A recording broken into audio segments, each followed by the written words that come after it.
Assalamualaikum Sobat Islam Trending, semoga kita semua diberi kesehatan dan rezeki yang melimpah. Kali ini kita akan menceritakan kisah tentang Abu Nawas.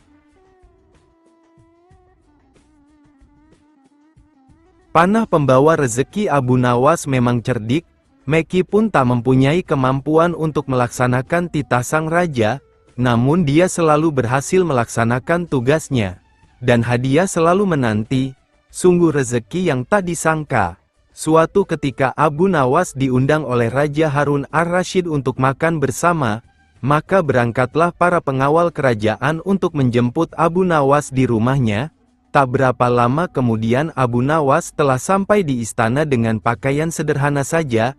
Abu Nawas langsung diajak berbincang di sebuah pendapa dengan berbagai jamuan makanan lengkap dengan minuman yang segar. Melihat begitu banyaknya makanan, Abu Nawas pun sangat lahap menyantap makanan yang dihidangkan kepadanya. Sementara itu, Raja masih meneruskan perbincangannya dengan Abu Nawas tentang kekuasaannya. Raja Harun bercerita kepada Abu Nawas terkait dengan luasnya wilayah yang telah dipimpinnya. Namun Abu Nawas nampak tidak menggubris, malah dia sibuk dengan makanan yang tersaji di hadapannya. Tak lama kemudian, Raja mulai melontarkan berbagai pertanyaan kepada Abu Nawas. "Hai Abu Nawas, kalau setiap benda ada harganya, berapakah harga diriku ini?" tanya Raja. Abu Nawas yang masih dalam kondisi kekenyangan setelah makan-makan, menjawab sekenanya tanpa berpikir panjang. "Hamba kira, mungkin sekitar 100 dinar saja Paduka," jawab Abu Nawas. "Terlalu sekali engkau Abu Nawas. Harga sabukku saja 100 dinar, bentak Raja. "Tepat sekali Paduka, memang yang saya nilai dari diri Paduka hanya sebatas sabuk itu saja," ujar Abu Nawas.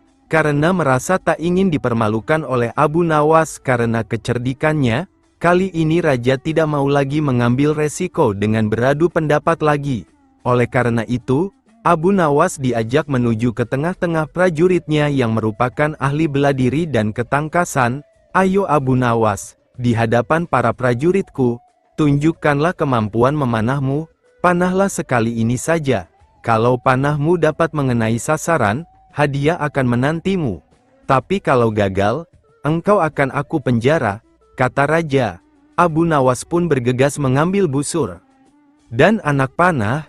Dengan memantapkan hati, Abu Nawas membidik sasaran dan mulai memanah. Namun panahnya meleset dari sasaran. "Dari pengamatan saya, ini adalah gaya memanah para makelar tanah," ujar Abu Nawas untuk menutupi kelemahannya. Sesaat kemudian, Abu Nawas mencabut sebuah anak panah lagi dan membidik sasaran. Lagi-lagi anak panah yang dibidikkan itu melesat terlalu jauh dari sasaran. "Kalau yang ini Paduka, ini gaya juragan buah kalau sedang memanah," sahut Abu Nawas untuk menutupi kelemahannya yang kedua. Untuk yang ketiga kalinya, Abu Nawas kembali mencabut anak panah dan mulai membidiknya. Namun kali ini kebetulan anak panah yang dibidikkan tersebut mengenai sasaran. "Nah yang ini Paduka, ini baru gaya Abu Nawas kalau sedang memanah. Saya pun menunggu hadiah yang Paduka janjikan," kata Abu Nawas dengan gembira. Dengan tak bisa menyembunyikan tawanya, Paduka Raja lantas memberikan hadiah kepada Abu Nawas. Dengan kecerdikannya bermain kata-kata yang masuk logika, akhirnya Abu Nawas mendapat hadiah. Dia pun langsung mohon diri karena tak sabar untuk memberikan hadiah itu kepada istrinya. Menjauhinya dengan perlahan-lahan pula, pemuda tersebut benar-benar menjadi miskin dan hidup sebatang kara tanpa seorang pun yang mendampinginya. Pemuda itu berniat mendatangi Abu Nawas agar kembali mendapatkan berkah. Pemuda itu mengutarakan maksudnya, "Uang saya sudah habis dan kawan-kawan saya telah meninggalkanku. Apa yang seharusnya aku lakukan?" keluh pemuda itu. "Jangan khawatir, segalanya akan normal kembali. Tunggu saja beberapa hari ini, kau akan kembali tenang dan bahagia," tutur Abu Nawas. "Jadi saya akan segera kembali kaya," kata pemuda itu girang. "Bukan begitu maksudku, kau salah tafsir. Maksudku dalam waktu yang tidak terlalu lama kau akan terbiasa menjadi orang yang miskin dan tidak mempunyai teman," jelas Abu Nawas kepada pemuda tersebut. Kemudian Abu Nawas menjelaskan bahwa apa yang diterima dan dialami oleh pemuda tersebut adalah akibat dari apa yang dilakukannya sendiri. Selain itu, dirinya pun tak pernah sekalipun untuk berusaha mengelola harta yang dimilikinya. Mengajar lembu mengaji Al-Quran, panggil Abu Nawas kemari hari ini juga, titah Sultan Harun al-Rasyid kepada seorang hambanya. Tuan Abu Nawas, kata si hamba raja sesampai di rumah Abu Nawas, Tuan hamba dipersilahkan Baginda datang ke istana hari ini juga. Hanya berjarak setengah jam setelah hamba sahaya tadi sampai di istana, Abu Nawas pun tiba di sana. Hai Abu Nawas, kata Sultan, tahukah kamu mengapa aku panggil kemari? Aku minta tolong kepadamu untuk mengajari lembuku supaya bisa mengaji Al-Quran. Jika lembu itu tidak dapat mengaji, niscaya aku akan menyuruh mereka membunuh kamu. Baiklah Tuanku Syah Alam, jawab Abu Nawas, titah Tuanku Patik junjung di atas kepala Patik. Kemudian Abu Nawas disuruh pulang dengan menghela seekor lembu. Sesampai di rumah lembu itu diikat erat-erat pada sebatang pohon kurma. Esok harinya Abu Nawas mulai memukul lembu itu dengan sebuah cambuk rotan sampai setengah mati. Ketika binatang itu hampir mengamuk, Abu Nawas mengucapkan kata, atau. Perkataan itulah yang diajarkan Abu Nawas kepada lembu itu sambil tetap mengayunkan cambukannya tanpa henti. Pekerjaan itu ia lakukan setiap hari pagi sampai tengah hari dan dari duhur sampai maghrib selama beberapa hari sehingga tidak terpikirkan untuk menghadap ke istana. Setengah bulan kemudian Baginda menyuruh seorang hamba melihat ke rumah Abu Nawas, apakah dia mampu mengajari lembu itu mengaji atau tidak. Apa yang disaksikan oleh hamba sahaya tadi di rumah Abu Nawas, tiada lain cambukan yang dilancarkan oleh Abu Nawas ke badan lembu itu sambil berkata, atau, sampai binatang itu kesakitan setengah mati. Maka dilaporkanlah hal itu kepada Baginda Sultan. Mohon ampun Baginda, kata hamba sahaya itu sesampai di istana, Patik lihat Abu Nawas sedang mengajar lembu itu di belakang rumah dengan sebuah cambuk rotan yang besar. Jika tali pengikatnya tidak kuat pastilah lembu itu lepas dan mengamuk, yang diajarkan tidak lain hanyalah Baginda terheran-heran mendengar laporan itu, setelah berpikir sejenak Baginda terheran-heran mendengar Abu Nawas sekarang juga, aku mau tahu apakah lembu itu sudah bisa mengaji atau belum. Tidak lama kemudian Abu Nawas pun sampai di istana, ia pun datang menyembah. Hai Abu Nawas, sudahkah engkau mengajari lembuku itu dan apakah lembu itu sudah bisa mengaji Al-Quran? Tanya Baginda Sultan. Sudah bisa sedikit-sedikit, ya Tuanku Syah Alam, jawab Abu Nawas. Tadi aku suruh seorang hamba melihat ke rumahmu, katanya engkau mengajari lembu itu kalimat, atau. Aku mau tahu apa artinya perkataan itu. Ampun keduli Syah Alam, kata Abu Nawas. Arti, atau, itu adalah jika bukan lembu yang mati, atau hamba, atau tuanku, atau tidak ada salah seorang yang mati, hamba tidak akan puas. Sebab sampai habis umurnya sekalipun, binatang itu tidak akan bisa mengaji Al-Quran. Itu sebabnya binatang itu hamba cambuk agar mati. Dengan demikian hamba senang karena pekerjaan hamba dapat selesai. Atau hamba yang mati, atau paduka yang mati, atau salah satu, barulah habis perkara lembu itu. Tadi aku suruh seorang hamba melihat ke rumahmu, katanya engkau mengajari lembu itu kalimat, atau. Aku mau tahu apa artinya perkataan itu. Ampun keduli Syah Alam, kata Abu Nawas. Arti, atau, itu adalah jika bukan lembu yang mati, atau hamba, atau tuanku, atau tidak ada salah seorang yang mati, hamba tidak akan puas. Sebab sampai habis umurnya sekalipun, binatang itu tidak akan bisa mengaji Al-Quran. Itu sebabnya binatang itu hamba cambuk agar mati. Dengan demikian hamba senang karena pekerjaan hamba dapat selesai. Atau hamba yang mati, atau paduka yang mati, atau salah satu, barulah habis perkara lembu itu. Baginda terperanjat di tempat duduknya, tidak dapat berkata sepatah kata pun. Setelah tercenung sejenak, Baginda berkata, Kalau begitu lembu itu boleh kamu ambil, atau kamu jual, atau kamu buat sate. Terima kasih banyak-banyak, ya Tuanku Baginda Shah Alam, kata Abu Nawas sambil menyembah hingga kepalanya menyentuh tanah, lapun mohon diri pulang ke rumah dengan langkah ringan dan hati senang.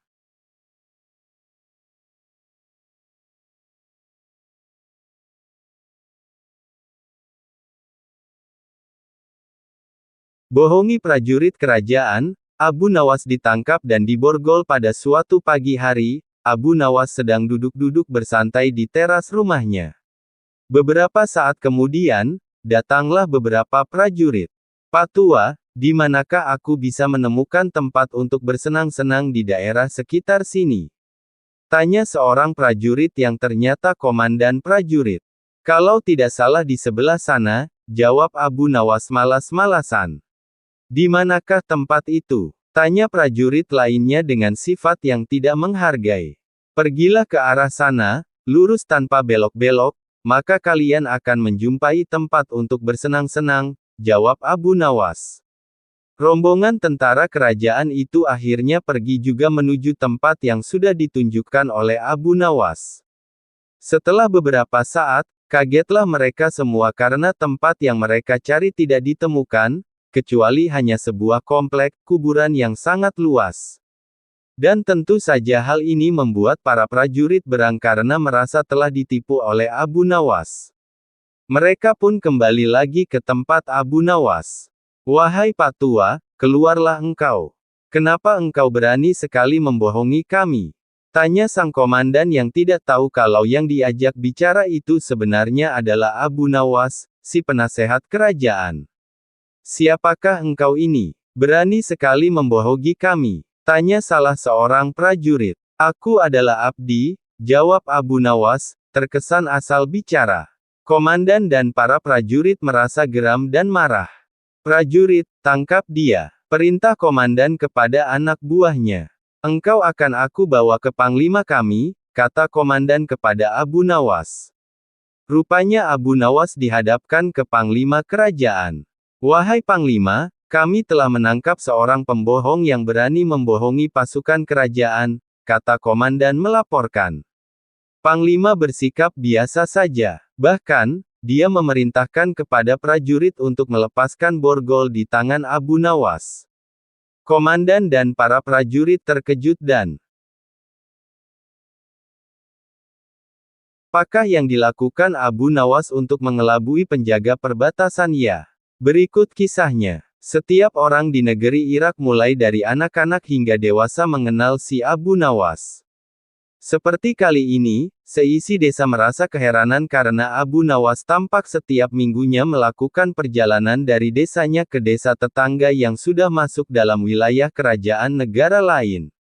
Kali ini, seperti biasanya awal minggu pada suatu bulan, dini hari si Abu Nawas sudah keluar dari rumahnya yang dapat dikatakan sangat sederhana.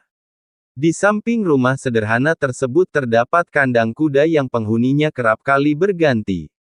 Seperti dini hari itu, Abu Nawas bersiap melakukan perjalanan menuju desa. Tetangganya sembari menunggang kuda. Keesokan harinya biasanya ia akan pulang ke desanya di negeri Irak tersebut sambil membawa banyak barang. Karuan saja kebiasaan ini menimbulkan pertanyaan bagi Pak Hamid, tetangganya. Sehingga sore itu ketika Abu Nawas pulang dari perjalanan tak urung ditanyakanlah perihal perniagaannya yang membuat warga sekampung bingung. Hai Abu Nawas, kemanakah engkau beberapa waktu ini? Kalau memang engkau memiliki perniagaan yang baik, tolonglah kau ajak kami, ungkap Pak Hamid. Ada saja Pak, dan kukira tak akan ada yang mau berniaga sepertiku, jawab Abu Nawas. Bulan berganti bulan, akhirnya Abu Nawas diduga telah melakukan bisnis yang dilarang.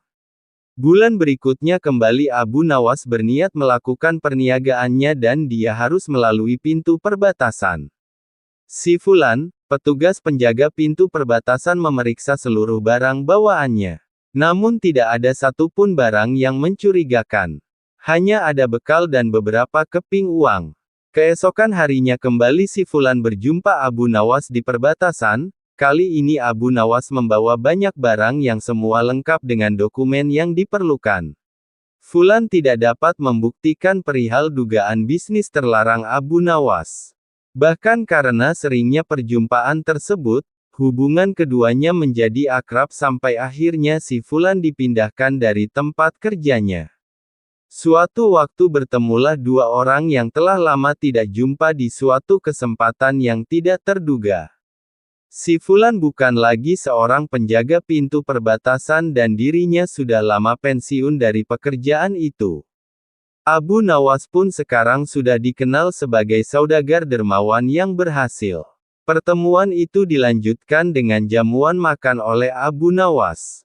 Dalam kesempatan tersebut masing-masing bercerita tentang pengalaman yang telah mereka hadapi selama lebih kurang 20 tahun tak bertemu. Usaha apa yang engkau lakukan di masa itu saudaraku, karena aku mengetahui kau tidak membawa cukup uang. Tetapi ketika pulang tak hanya keperluan makan, tetapi juga barang lainnya kau bawa setelah pulang dari perniagaan yang tak sampai sehari semalam kau lakukan, tanya si Fulan. Karena mendengar hal itu, tertawalah Abu Nawas mengingat kebiasaan masa mudanya. Sebenarnya sangat mudah saudaraku, untuk mencari bukti dan tak perlu harus memeriksa semua barang bawaanku. Seperti engkau ketahui bahwa aku senantiasa pergi dengan mengendarai kuda. Tetapi ketika pulang aku hanya berjalan kaki dan disitulah usahaku, jawab Abu Nawas. Mendengar penjelasan itu mengertilah si Fulan. Yakni di masa itu Abu Nawas menjual kuda-kudanya di negeri tetangga dan pulangnya ia tukarkan dengan barang lainnya. Menghindari hujan. Kisah Abu Nawas kali ini menceritakan tentang bagaimana Abu Nawas menghindari hujan agar bajunya tidak basah saat makan siang di tempat peristirahatan Baginda saat mereka sedang menuju tempat berburu di hutan. Tak diragukan lagi, sudah menjadi hukum bagi siapa saja yang tidak sanggup melaksanakan titah Baginda, maka ia akan mendapat hukuman. Baginda mengetahui bahwa Abu Nawas sangat takut akan beruang. Maka dari itu Baginda mengajaknya berburu di hutan untuk menangkap beruang, dan Abu Nawas tak bisa menolaknya. Dalam perjalanan menuju ke hutan, tiba-tiba cuaca yang cerah berubah menjadi mendung. Baginda memanggil Abu Nawas. Tahukah mengapa engkau aku panggil? Tanya Baginda. Ampun tuanku, hamba belum tahu, kata Abu Nawas. Kau pasti tahu bahwa sebentar lagi akan turun hujan. Hutan dari sini masih jauh, aku beri kuda yang lamban, sedangkan aku dan pengawal-pengawalku akan menunggang kuda yang cepat. Nanti pada waktu santap siang kita berkumpul di tempat peristirahatanku. Bila hujan turun kita harus menghindarinya dengan cara kita masing-masing agar pakaian kita tetap kering. Sekarang kita berpencar, jelas Baginda. Kemudian Baginda dan rombongan mulai bergerak. Abu Nawas kini tahu bahwa Baginda akan menjebaknya, harus mencari akal agar bajunya tidak basah saat hujan turun. Dan ketika sedang berpikir, tiba-tiba hujan pun turun. Begitu hujan turun, maka Baginda dan rombongan segera memacu kuda untuk mencapai tempat perlindungan terdekat. Akan tetapi karena derasnya hujan, Baginda dan para pengawalnya basah kuyup. Ketika santap siang, Baginda segera menuju tempat peristirahatan, dan ketika itu juga Abu Nawas datang dengan menunggang kuda yang lamban. Baginda dan para pengawal terperangah karena baju Abu Nawas tidak basah, padahal dengan kuda yang paling cepat pun tidak bisa mencapai tempat perlindungan terdekat. Nah pada hari yang kedua, Abu Nawas diberi kuda yang cepat yang kemarin ditunggangi. Kini Baginda dan para pengawalnya mengendarai kuda-kuda yang lamban. Setelah Abu Nawas dan rombongan kerajaan berpencar, hujan pun turun seperti kemarin. Baginda dan pengawalnya langsung basah kuyup karena kuda yang ditunggangi tidak bisa berlari dengan kencang. Ketika saat bersantap siang tiba, Abu Nawas tiba di tempat peristirahatan lebih dahulu dari Baginda dan pengawalnya. Abu Nawas menunggu Baginda Raja. Selang beberapa saat, Baginda dan para pengawal akhirnya datang juga dengan pakaian yang basah kuyup. Baginda tak sanggup lagi menahan keingintahuan yang selama ini disembunyikan Abu Nawas. Rahasia apakah yang telah dipakai oleh Abu Nawas? Terus terang bagaimana caranya menghindari hujan wahai Abu Nawas? Tanya Baginda. Mudah tuanku yang mulia, jawab Abu Nawas dengan tersenyum. Sedangkan aku dengan kuda yang cepat saya tidak sanggup mencapai tempat berteduh terdekat, apalagi dengan kuda yang lamban ini, kata Baginda. Hamba sebenarnya tidak melarikan diri dari hujan. Tetapi begitu hujan turun, maka hamba secepat mungkin melepas pakaian hamba dan segera melipatnya kemudian saya mendudukinya. Ini hamba lakukan sampai hujan berhenti, jelas Abu Nawas. Ahaha, rupanya dengan diam-diam Baginda Raja mengakui lagi kecerdikan Abu Nawas. Tugas yang mustahil Abu Nawas belum kembali. Kata istrinya, ia bersama seorang pendeta dan seorang ahli yoga sedang melakukan pengembaraan suci. Padahal saat ini Baginda amat membutuhkan bantuan Abu Nawas. Beberapa hari terakhir ini Baginda merencanakan membangun istana di awang-awang. Karena sebagian dari raja-raja negeri sahabat telah membangun bangunan-bangunan yang luar biasa.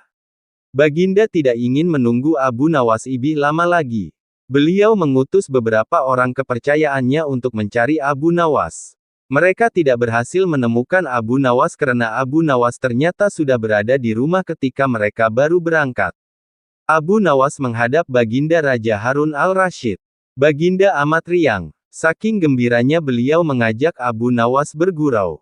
Setelah saling tukar-menukar cerita-cerita lucu, lalu Baginda mulai mengutarakan rencananya. Aku sangat ingin membangun istana di awang-awang agar aku lebih terkenal di antara raja-raja yang lain. Adakah kemungkinan keinginanku itu terwujud, wahai Abu Nawas? Tidak ada yang tidak mungkin dilakukan di dunia ini Paduka yang mulia, kata Abu Nawas berusaha mengikuti arah pembicaraan Baginda. Kalau menurut pendapatmu hal itu tidak mustahil diwujudkan maka aku serahkan sepenuhnya tugas ini kepadamu, kata Baginda puas. Abu Nawas terperanjat, lah menyesal telah mengatakan kemungkinan mewujudkan istana di awang-awang. Tetapi nasi telah menjadi bubur. Kata-kata yang telah terlanjur didengar oleh Baginda tidak mungkin ditarik kembali. Baginda memberi waktu Abu Nawas beberapa minggu. Rasanya tak ada yang lebih berat bagi Abu Nawas kecuali tugas yang diembannya sekarang. Jangankan membangun istana di langit, membangun sebuah gubuk kecil pun sudah merupakan hal yang mustahil dikerjakan. Hanya Tuhan saja yang mampu melakukannya. Begitu gumam Abu Nawas. Hari-hari berlalu seperti biasa. Tak ada yang dikerjakan Abu Nawas kecuali memikirkan bagaimana membuat Baginda merasa yakin kalau yang dibangun itu benar-benar istana di langit. Seluruh ingatannya dikerahkan dan dihubung-hubungkan. Abu Nawas bahkan berusaha menjangkau masa kanak-kanaknya. Sampai ia ingat bahwa dulu ia pernah bermain layang-layang. Dan inilah yang membuat Abu Nawas girang. Abu Nawas tidak menyia-nyiakan waktu lagi, lah bersama beberapa kawannya merancang layang-layang raksasa berbentuk persegi 4. Setelah rampung baru Abu Nawas melukis pintu-pintu serta jendela-jendela dan ornamen-ornamen lainnya. Ketika semuanya selesai Abu Nawas dan kawan-kawan menerbangkan layang-layang raksasa itu dari suatu tempat yang dirahasiakan. Begitu layang-layang raksasa berbentuk istana itu mengapung di angkasa, penduduk negeri gempar. Baginda Raja girang bukan kepalang. Benarkah Abu Nawas berhasil membangun istana di langit? Dengan tidak sabar beliau didampingi beberapa orang pengawal bergegas menemui Abu Nawas. Abu Nawas berkata dengan bangga, Paduka yang mulia, istana pesanan Paduka telah rampung. Engkau benar-benar hebat wahai Abu Nawas, kata Baginda memuji Abu Nawas.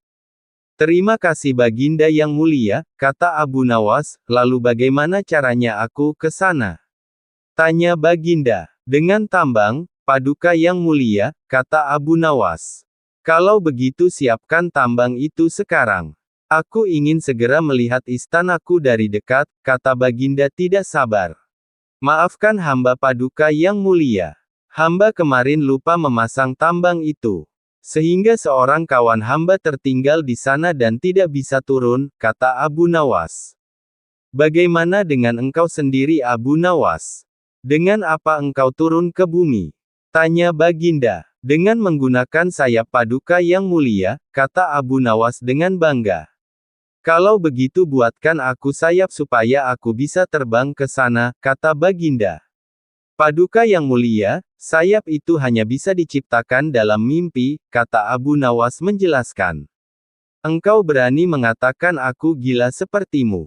Tanya Baginda sambil melotot. Ya, Baginda, kurang lebih seperti itu, jawab Abu Nawas tangkas. Apa maksudmu? Tanya Baginda lagi. Baginda tahu bahwa membangun istana di awang-awang adalah pekerjaan yang mustahil dilaksanakan. Tetapi Baginda tetap menyuruh hamba mengerjakannya. Sedangkan hamba juga tahu bahwa pekerjaan itu mustahil dikerjakan, tetapi hamba tetap menyanggupi titah Baginda yang tidak masuk akal itu, kata Abu Nawas berusaha meyakinkan Baginda. Tanpa menoleh Baginda Raja kembali ke istana diiring para pengawalnya. Abu Nawas berdiri sendirian sambil memandang ke atas melihat istana terapung di awang-awang. Sebenarnya siapa di antara kita yang gila?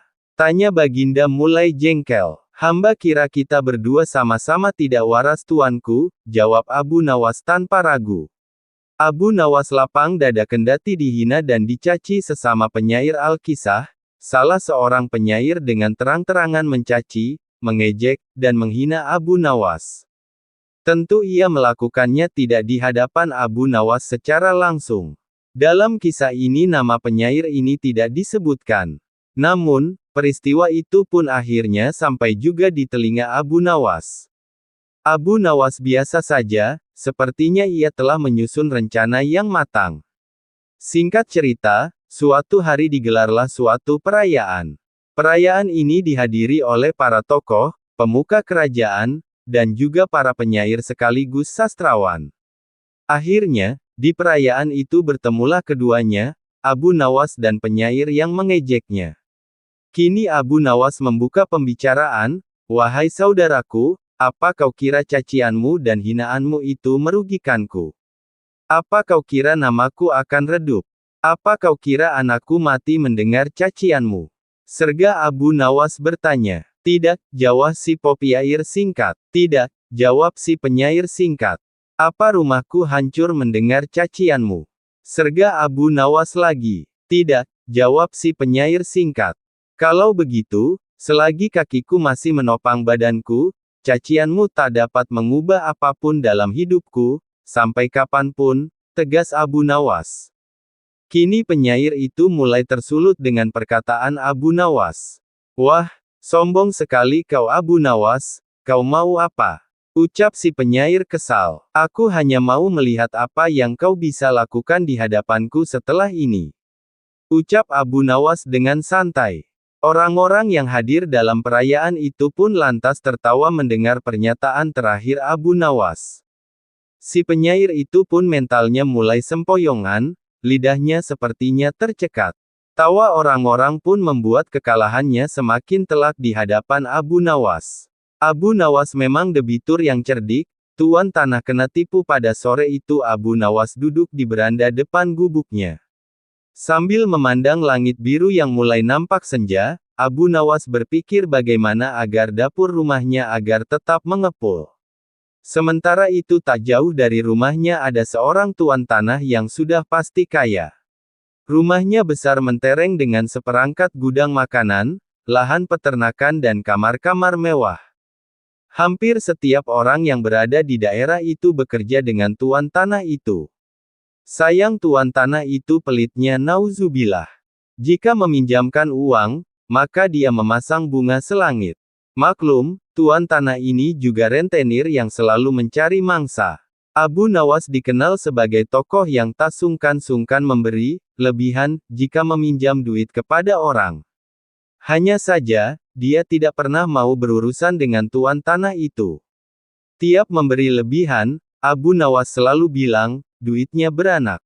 Begitu juga ketika ia meminjam seekor ayam maka ayam itu akan dikembalikan dua karena ayam itu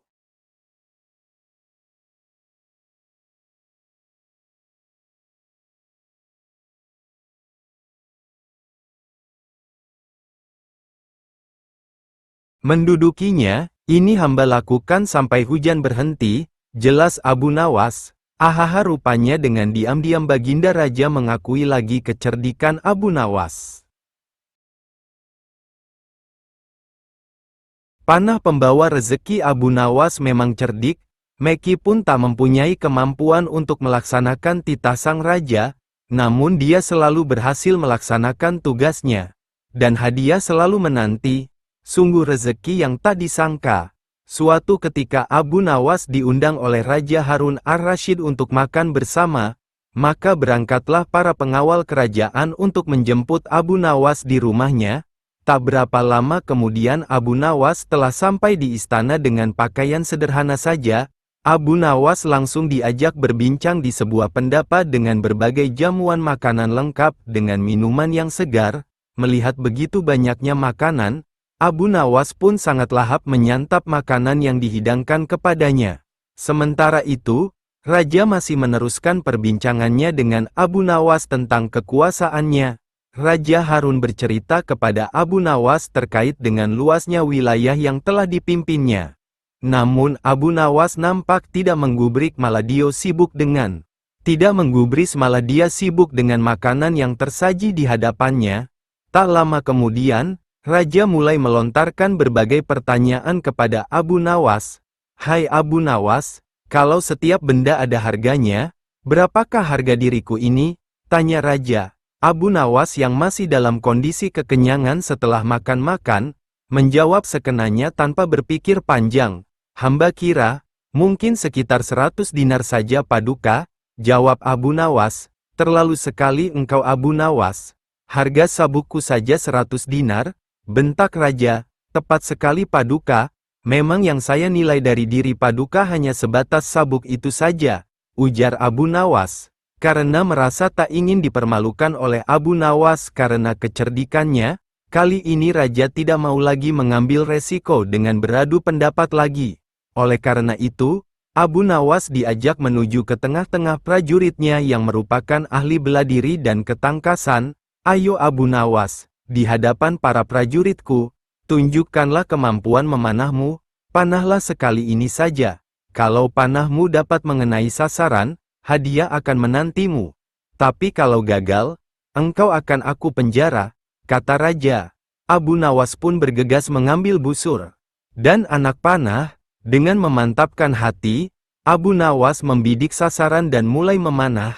Namun panahnya meleset dari sasaran. Dari pengamatan saya, ini adalah gaya memanah para makelar tanah, ujar Abu Nawas untuk menutupi kelemahannya. Sesaat kemudian, Abu Nawas mencabut sebuah anak panah lagi dan membidik sasaran. Lagi-lagi anak panah yang dibidikkan itu melesat terlalu jauh dari sasaran. Kalau yang ini Paduka, ini gaya juragan buah kalau sedang memanah, sahut Abu Nawas untuk menutupi kelemahannya yang kedua. Untuk yang ketiga kalinya, Abu Nawas kembali mencabut anak panah dan mulai membidiknya.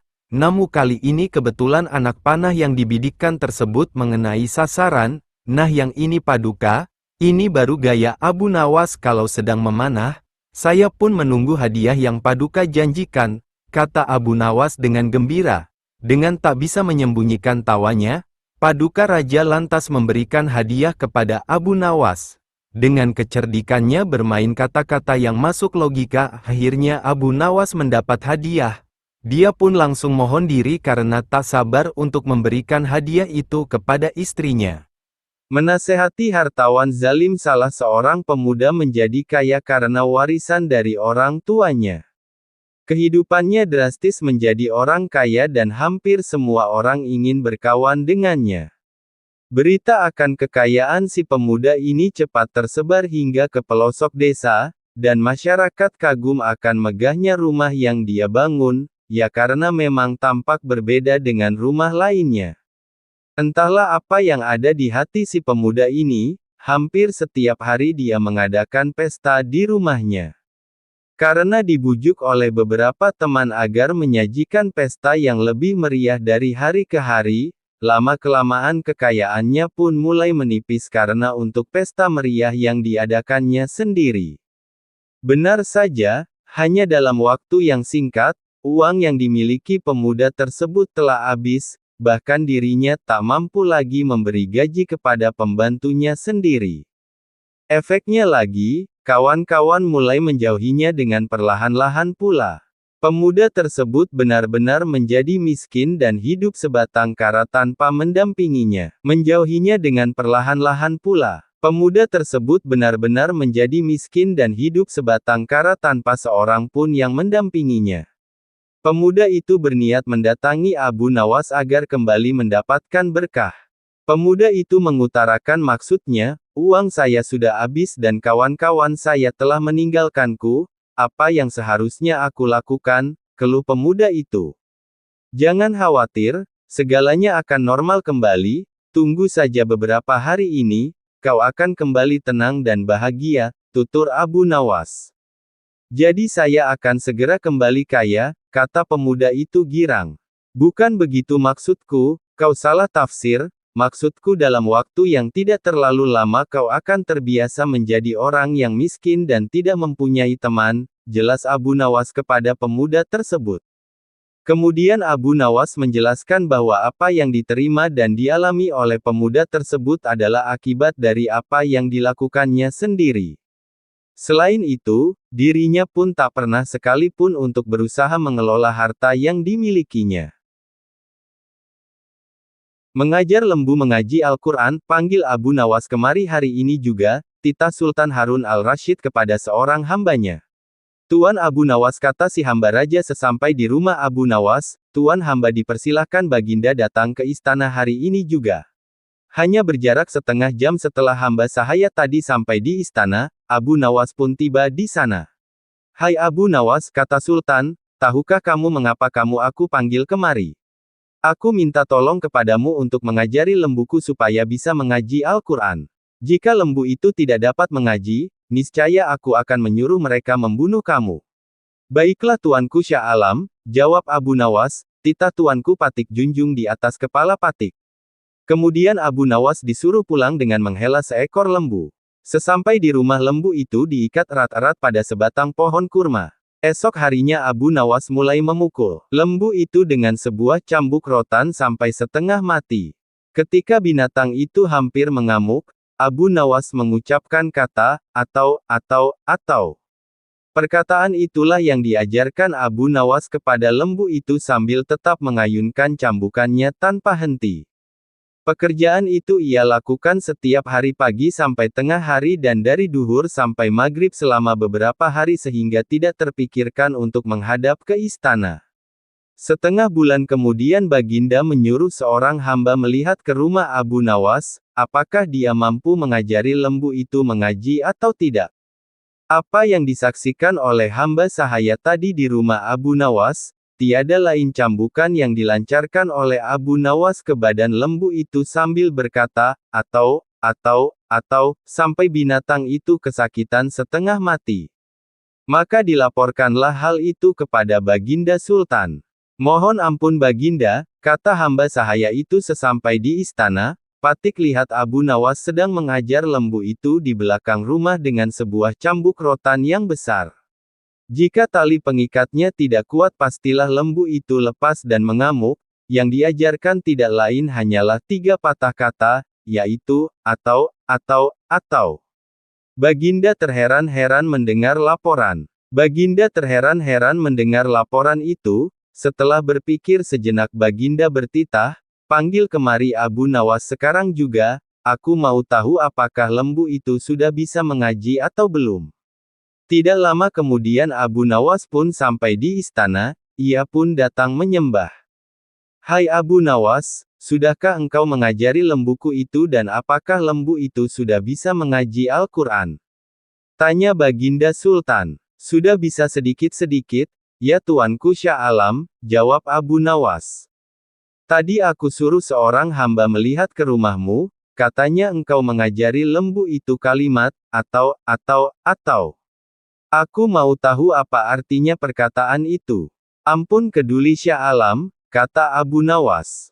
Arti, atau, itu adalah jika bukan lembu yang mati, atau hamba, atau tuanku, atau tidak ada salah seorang yang mati, hamba tidak akan puas. Sebab sampai habis umurnya sekalipun, binatang itu tidak akan bisa mengaji Al-Quran. Itu sebabnya binatang itu hamba cambuk agar mati. Dengan demikian hamba senang karena pekerjaan hamba dapat selesai. Atau hamba yang mati, atau paduka yang mati, atau salah satu, barulah habis perkara lembu itu. Tadi aku suruh seorang hamba melihat ke rumahmu, katanya engkau mengajari lembu itu kalimat, atau. Aku mau tahu apa artinya perkataan itu. Ampun keduli Syah Alam, kata Abu Nawas. Arti, atau, itu adalah jika bukan lembu yang mati, atau hamba, atau tuanku, atau tidak ada salah seorang yang mati, hamba tidak akan puas.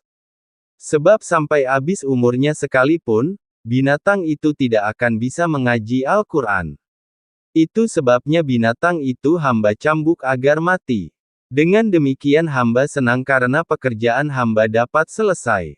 Atau hamba yang mati, atau paduka yang mati, atau salah satu, barulah habis perkara lembu itu. Baginda terperanjat di tempat duduknya, tidak dapat berkata sepatah kata pun. Setelah tercenung sejenak, Baginda berkata, "Kalau begitu lembu itu boleh kamu ambil, atau kamu jual, atau kamu buat sate."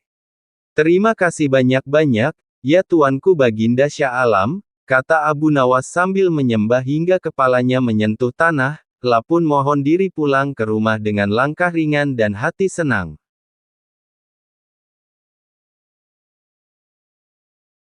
Kisah Abu Nawas kali ini akan menceritakan tentang khutbah salat Jumat yang bertopik api neraka. Abu Nawas dikenal sebagai mubalik oleh tetangga dan warga sekitarnya, dan tak jarang ada orang yang berkunjung ke rumahnya hanya sekedar bersilaturahmi dan meminta petunjuk agar usaha yang dijalankannya berjalan lancar dan diridai Allah SWT.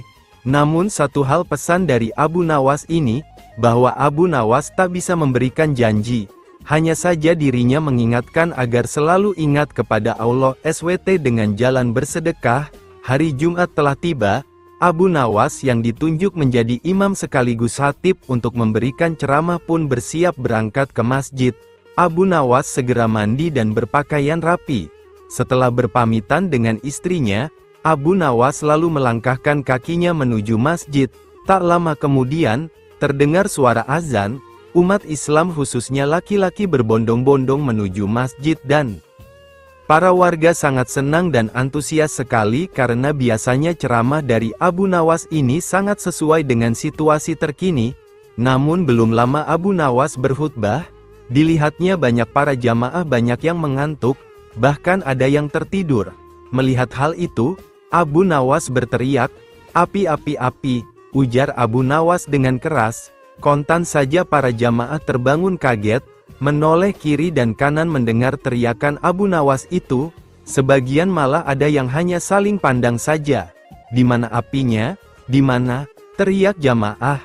Abu Nawas yang melihat para jamaah terbangun dan panik, lantas Abu Nawas meneruskan khutbahnya tanpa peduli pertanyaan para jamaah mengenai letak apinya.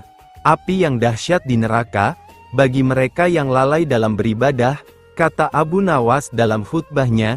Setelah menyampaikan khutbahnya, Abu Nawas segera menutup bagian kedua khutbah dengan berdoa. Sesaat kemudian, Abu Nawas kemudian memimpin salat Jumat dengan khusyuk diikuti oleh para jamaah. Para jamaah tersadar dan masih ingat akan api neraka yang diucapkan oleh Abu Nawas tadi. Menangkap dan memenjarakan angin. Itulah judul dari kisah Abu Nawas kali ini. Rasanya kok sulit ya untuk dilaksanakan oleh Abu Nawas kali ini. Alkisah, Abu Nawas kaget bukan main saat seorang utusan Baginda Raja datang ke rumahnya. Ia diharuskan menangkap Baginda secepatnya. Pikiran Abu Nawas bertanya-tanya, permainan apa lagi yang akan dihadapi kali ini? Setelah tiba di istana, Baginda Raja menyambut Abu Nawas dengan sebuah senyuman. GR langsung tuh Abu Nawas. Akhir-akhir ini aku sering mendapatkan gangguan perut, kata tabib pribadiku. Aku terkena serangan angin, kata Baginda memulai pembicaraan. Ampun tuanku, apa yang bisa hamba lakukan hingga mendapatkan panggilan? Tanya Abu Nawas. Aku hanya menginginkan engkau menangkap angin dan memenjarakannya, kata Baginda. Abu Nawas pun hanya terdiam. Tak sepatah kata pun keluar dari mulutnya. Ia tidak memikirkan cara menangkap angin nanti, tapi ia masih bingung bagaimana cara membuktikan bahwa yang ditangkap itu memang benar-benar angin. Karena angin tidak bisa dilihat, tiada benda yang lebih aneh dari angin. Tidak seperti halnya air, walaupun tidak berwarna tetapi masih dilihat. Sedangkan angin tidak. Parahnya lagi, Baginda hanya memberi waktu tidak lebih dari 3 hari. Abu Nawas pulang dengan membawa pekerjaan rumah dari Baginda Raja. Namun Abu Nawas tidak begitu sedih, karena berpikir adalah sudah merupakan bagian dari hidupnya, bahkan merupakan suatu kebutuhan. Ia yakin bahwa dengan berpikir akan terbantanglah jalan keluar dari kesulitan yang sedang dihadapi. Dan dengan berpikir, ia yakin bisa menyumbangkan sesuatu kepada orang lain yang membutuhkan, terutama orang-orang miskin. Karena tak jarang Abu Nawas menggondol sepundi penuh uang emas hadiah dari Baginda atas kecerdikannya. Akan tetapi sudah 2 hari ini si Abu Nawas belum juga mendapatkan akal untuk menangkap angin, apalagi memenjarakannya.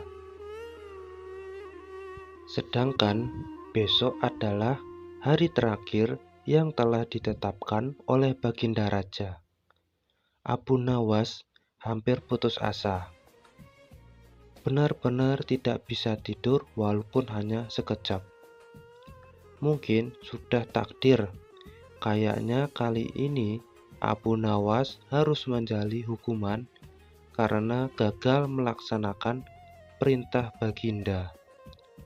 Ia berjalan bergondang-ganting menuju istana. Nah, di sela-sela kepasrahannya kepada takdir, ia teringat sesuatu, yaitu Aladin dan lampu wasiatnya. Bukankah jin itu tidak terlihat? Guman Abu Nawas. Ia langsung kegirangan dan segera berlari pulang. Sesampainya di rumah, ia secepatnya mungkin segala sesuatu, kemudian menuju istana. Di pintu gerbang istana, si Abu Nawas langsung dipersilakan masuk oleh para pengawal karena Baginda sedang menunggu kehadirannya. Dengan tidak sabar, Baginda langsung bertanya kepada Abu Nawas, "Sudahkah engkau berhasil memenjarakan angin, hai Abu Nawas?" tanya Baginda. "Sudah Paduka yang mulia," jawab Abu Nawas dengan wajah berseri-seri. Abu Nawas kemudian mengeluarkan botol yang sudah disumbatnya. Kemudian botol tersebut diserahkan kepada Baginda. Baginda Raja menimang-minang botol itu sebelum bertanya lebih lanjut. "Mana angin itu, hai Apu Nawas?" tanya Baginda. "Di dalam, tuanku yang mulia," jawab Apu Nawas. "Aku tak melihat apa-apa," kata Baginda. "Ampun tuanku, memang angin tidak bisa dilihat. Tetapi, bila Paduka ingin tahu isinya angin, tutup botol itu harus dibuka terlebih dahulu," kata Apu Nawas menjelaskan. Setelah tutup botol dibuka, Baginda mencium bau busuk. Bau busuk yang sangat menyengat di hidungnya. "Bau apa ini, hai Apu Nawas?" tanya Baginda marah. "Ampun tuanku yang mulia, tadi hamba buang angin dan hamba masukkan ke dalam botol. Karena hamba takut angin yang hamba buang itu keluar, maka hamba memenjarakannya dengan cara menyumbat mulut botol," jelas Apu Nawas. Akan tetapi Baginda tidak jadi marah, karena penjelasan Apu Nawas memang masuk akal. Untuk sekian kalinya Apu Nawas selamat dari hukuman Baginda dan pulang membawa 1 dinar kantong emas untuk dibagikan kepada orang-orang yang tidak mampu.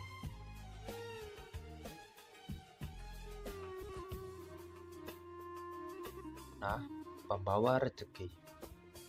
Apu Nawas memang cerdik, meskipun tak mempunyai kemampuan untuk melaksanakan perintah sang raja. Namun, dia selalu berhasil melaksanakan tugasnya, dan hadiah selalu menanti. Sungguh rezeki yang tak disangka.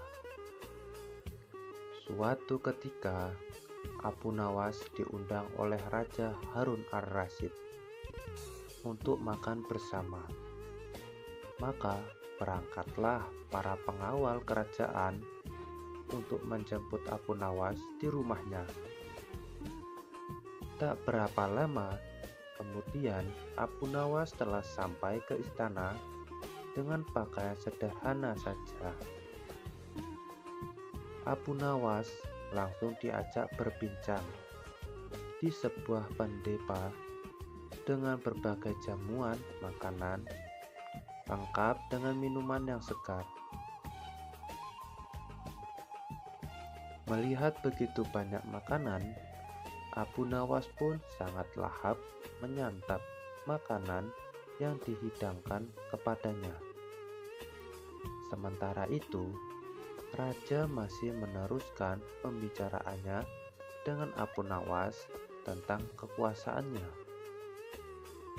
Raja Harun bercerita kepada Apu Nawas terkait dengan luasnya wilayah yang telah dipimpinnya. Namun, Apu Nawas nampak tidak menggubris, malah dia sibuk dengan makanan yang tersaji di hadapannya. Tak lama kemudian, Raja mulai melontarkan berbagai pertanyaan kepada Apu Nawas. "Hai Apu Nawas, kalau setiap benda ada harganya, berapakah harga diriku ini?" tanya Raja. Apu Nawas yang masih dalam kondisi kekenyangan setelah makan-makan menjawab skenanya tanpa berpikir panjang. "Hamba kira mungkin sekitar 100 dinar saja Paduka," jawab Apu Nawas. "Terlalu sedikit kau Apu Nawas. Harga sapuku saja 100 dinar, bentak Raja. "Tepat sekali Paduka. Memang yang saya nilai dari diri Paduka hanya sebatang sapu itu saja," ujar Apu Nawas. Karena merasa tak ingin dipermalukan oleh Apu Nawas karena kecerdikannya, kali ini Raja tidak mau lagi mengambil risiko dengan beradu pendapat. Oleh karena itu, Apu Nawas diajak menuju ke tengah-tengah prajuritnya yang merupakan ahli bela diri dan ketangkasan. Ayo Abu Nawas, di hadapan para prajuritku, tunjukkanlah kemampuan memanahmu. Panahlah sekali ini saja. Kalau panahmu dapat mengenai sasaran, hadiah akan menantimu. Tapi kalau gagal, engkau akan kupenjara, kata raja. Abu Nawas pun bergegas mengambil busur dan anak panah. Dengan menantapkan hatinya, Abu Nawas membidik sasaran dan mulai memanah. Namun panahnya meleset dari sasaran. Dari pengamatan saya, ini adalah gaya memanah para malakar tanah, ujar Abu Nawas untuk memenuhi kelemahannya. Tetapi sesaat kemudian Abu Nawas mencabut sebuah anak panah lagi dan membidik sasaran. Lagi-lagi anak panah yang dibidik itu meleset terlalu jauh dari sasaran. Kalau yang ini Paduka, ini gaya juragan buah kalau sedang memanah, sahut Abu Nawas untuk menutupi kelemahannya yang kedua. Untuk yang ketiga kalinya, Abu Nawas kembali mencabut anak panah dan mulai membidiknya. Namun, kali ini kebetulan anak panah yang dibidiknya tersebut mengenai sasaran. Nah, yang ini Paduka, ini baru gaya Abu Nawas.